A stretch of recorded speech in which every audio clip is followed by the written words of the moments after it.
We turn now to an ABC News exclusive here. New video from that American town that so loves its football, so rocked by that case of sexual assault.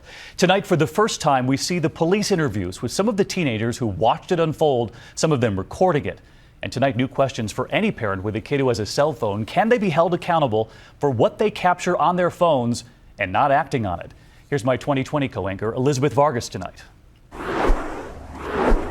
These are the exclusive tapes no one has seen until now. I could tell that she was gradually getting more drunk. Police interviews of the teenagers who witnessed that 16-year-old girl getting more and more intoxicated. She was a mess. She wasn't responding. She was passed out. And the new question tonight is, why did this boy and others stand by and watch her being sexually assaulted instead of calling for help, spreading it through town, and turning it into a social media event? How many pictures did you take while you were at the house? But there were two. There were more tweets, even a YouTube video made by a teen who wasn't even there. She is so raped right now.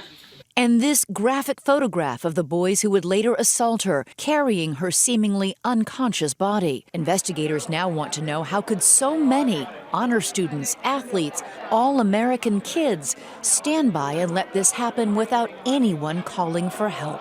Not when she's throwing up in the street, not when she's passed out on the couch.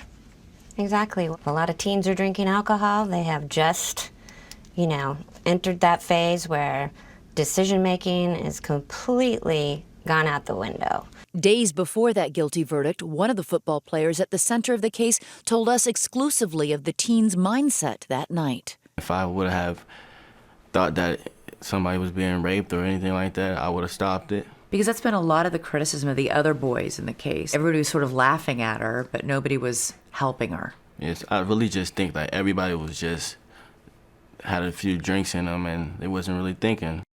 And my 2020 partner, Elizabeth Vargas, here with us on the desk tonight. He does not believe what transpired that night was a crime. No, he didn't, and neither did any of the other children that night, the teenagers that night. That's why so many of them got out their cell phones, not because they thought they were chronicling a crime, but they were remembering the moment. You mentioned the cell phones. There are going to be a lot of parents out there who say, my kid's got a cell phone.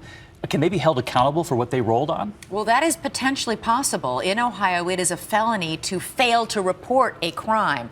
The catch is you have to know that it was a crime that you were witnessing, and that's where the big holdup might come. But there is a grand jury being impaneled in April, and they'll be looking into it. That's the big new question tonight. Elizabeth, you've been on this from the start, and we should let everyone know that you can see much more of Elizabeth's reporting tonight right here on 2020. We'll see you at 10 o'clock Eastern tonight.